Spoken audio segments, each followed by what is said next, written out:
Hello once again. We are going to go through using events in jQuery. We first create a new file. We paste the previously used code. We save this file as events.html. We save it. So we're gonna change these codes by deleting most of them, like this. So when we say events, we mean any action that can be done if the user has triggered it. Let's say user might use the mouse to click on a button. So that action is called the click. So click is an event. A user might double click. A user might move the cursor over a certain text. That is also another mouse event, and so on. So let's see how we can program these events in jQuery. As you see at the top, we have this jQuery file name. We have already downloaded jQuery and we are using this name of this file .js. So in other terms, we are referring to this file which is locally saved on our computer in the same folder as this file we are creating. So here we write, we add a paragraph, and there we also had another paragraph. P like this. So paragraph 1, we're gonna assign para 1 ID. Paragraph 2, we're gonna assign ID para 2 like this. So let's use Word to generate 2 paragraphs very quickly using random function. So each paragraph is going to be having 6 lines. So we paste the first paragraph in the first paragraph, the second one in the space for the second paragraph. So what we are going to do next is to add the 2 buttons. Button 1 is gonna be called show ID btn show. We need it to include a break the line. We can leave it. They will come on the same line. So this one, you call it hide.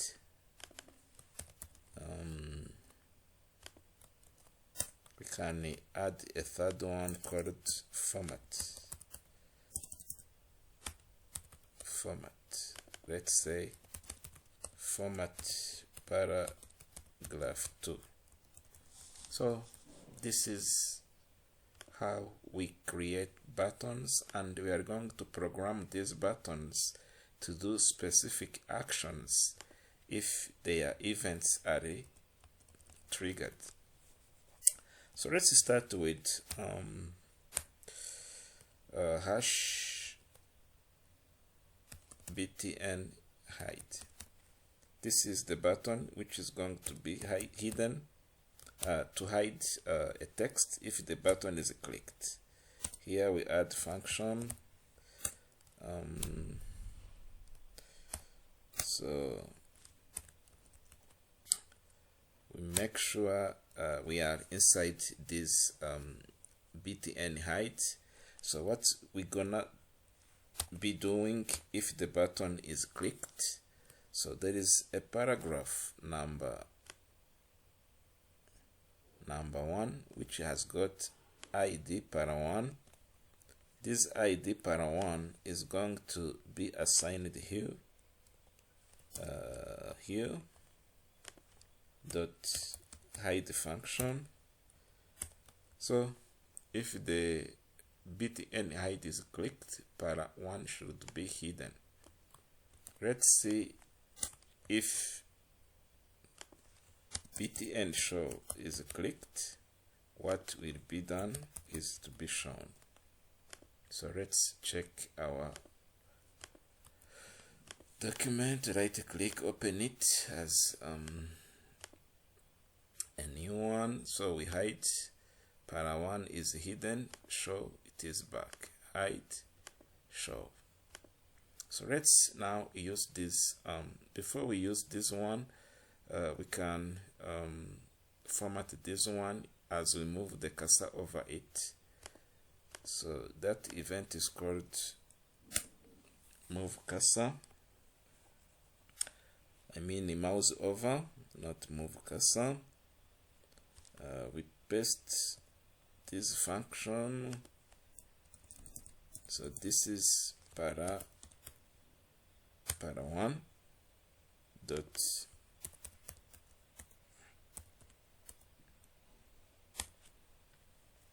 mouse over event.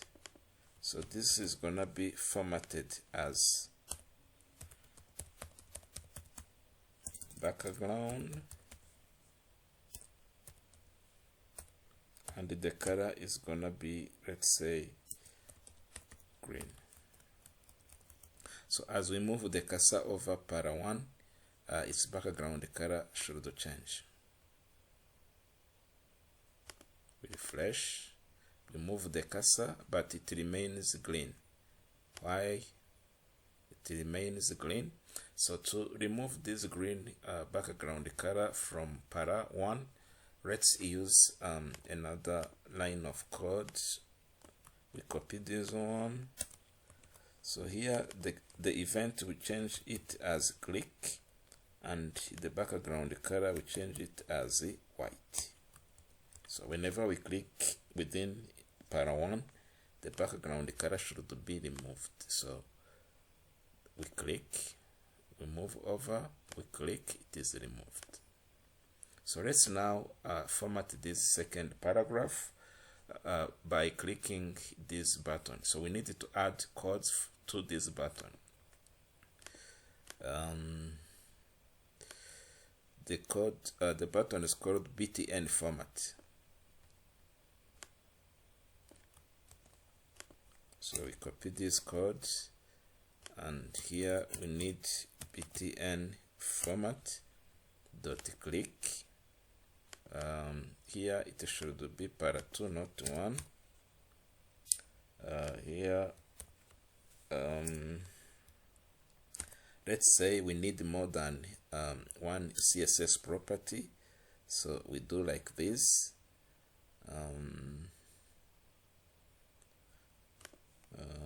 Like this, like this. Of course, this one is deleted. Then the next properties are going to be pressed, each below the other. So instead of having background, we can have color. Color, we call it, let's say blue. Here, background, let's make it gray. Let's call it font size. Let's say it's at 5 pixels. Another property, let's call it line height, which is the line, the space between each line and another line. So that is 1.5. Here we don't need to provide this, and also here in between we need to provide the columns, colon, like this. So let's save and refresh. When we click paragraph 2, format the paragraph 2 button, the second paragraph is gonna be formatted, and as we move over the first paragraph, also the background color changes. When we click, it goes back. So this is it for the mouse and the different events we can use, but we can go on by also seeing another special event called mousemove that can help us to record or to keep the coordinates of where the cursor is moving on the screen. So we can go up there and add an additional paragraph. Within this paragraph, we give heading 1 with an ID of coordinates. These coordinates is gonna help us to display the coordinates on the screen.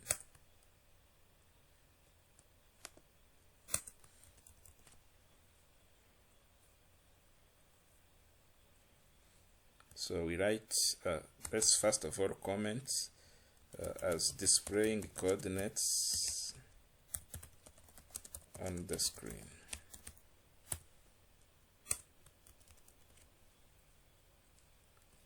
So document, that is document inside the brackets, dot on mouse move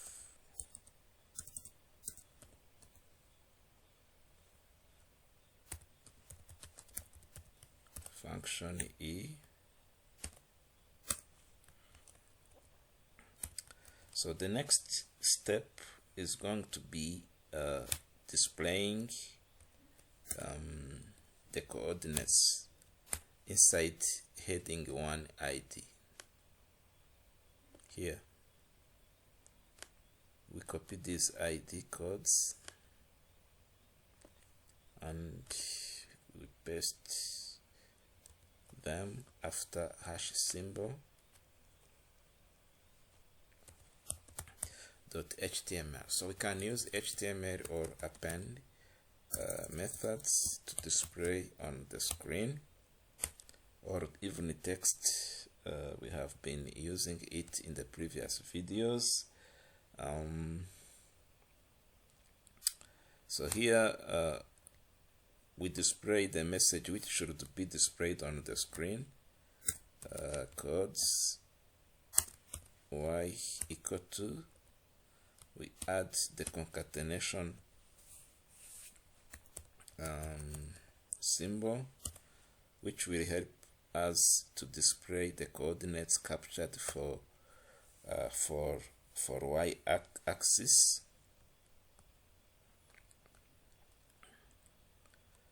Of course, here we also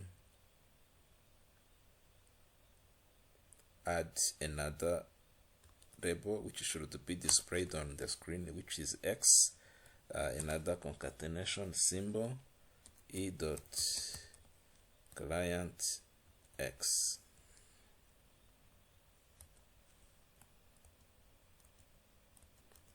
Like this. So let's save and refresh.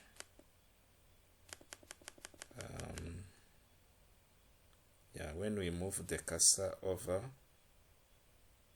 the screen, the coordinates are being recorded, and as we move the cursor over, you can see the coordinate for x, for y, and so on. So where is 0, 0? Where x is 0 and y is 0? It is in this corner, top left one. Yeah, this is where every coordinate is 0. So as we move down, as you see, x does not change, but y is changing, meaning top down is y and left right is x. So this is how you can check the coordinates of your screen as you move over. So the next exercise is gonna be focusing on other form objects called input. So let's Let's add another paragraph down here, P. So we add input text, last name, ID, error name. So input ID, let's call it date, name, date t, ID, date of birth. Of course, we go down here, we add another input which we call submit. Here we call it submit, and an ID of save. So let's save and refresh, see what is coming on the screen. So this is it.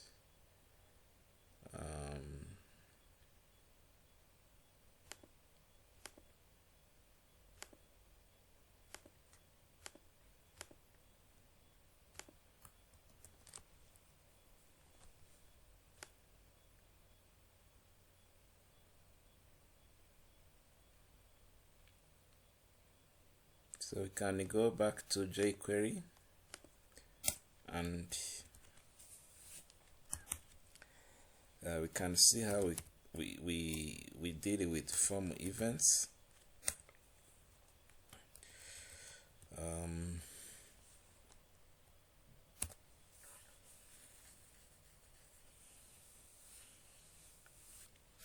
Here we put input,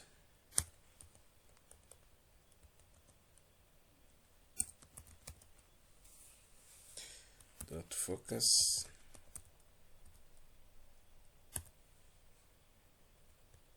function. So what is going to be done if the input control is focused? So we write input dot css background color, let's say yellow. Of course, there is a single quote delimiting yellow. So let's refresh and see.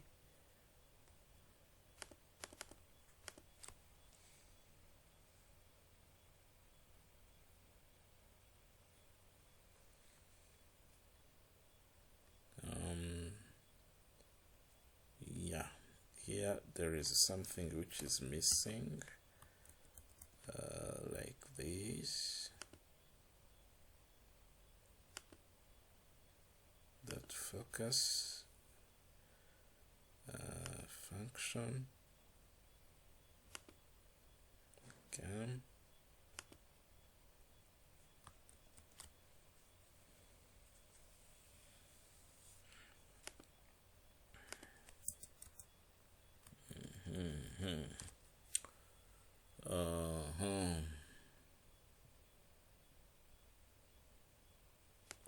cam.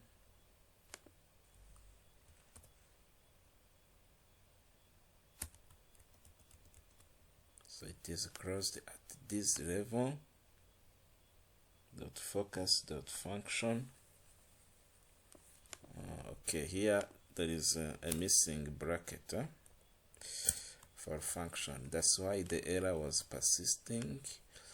So we refresh. As we focus, focus is like clicking or selecting one of the input controls. This is input text, input date, and this is input submit. All of them, they are having the same yellow background color.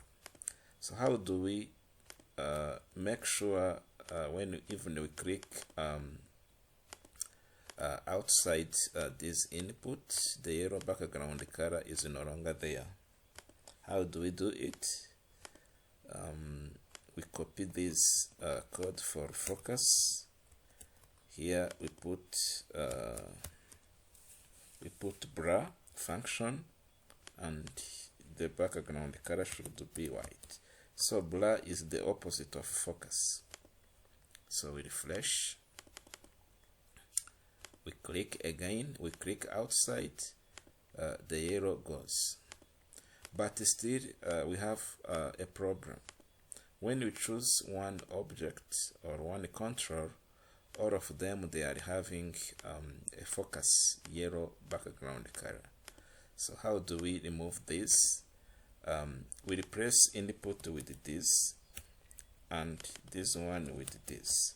So whatever individual input control is selected will be the one having this yellow background color. So we save, we refresh, we go back there, we choose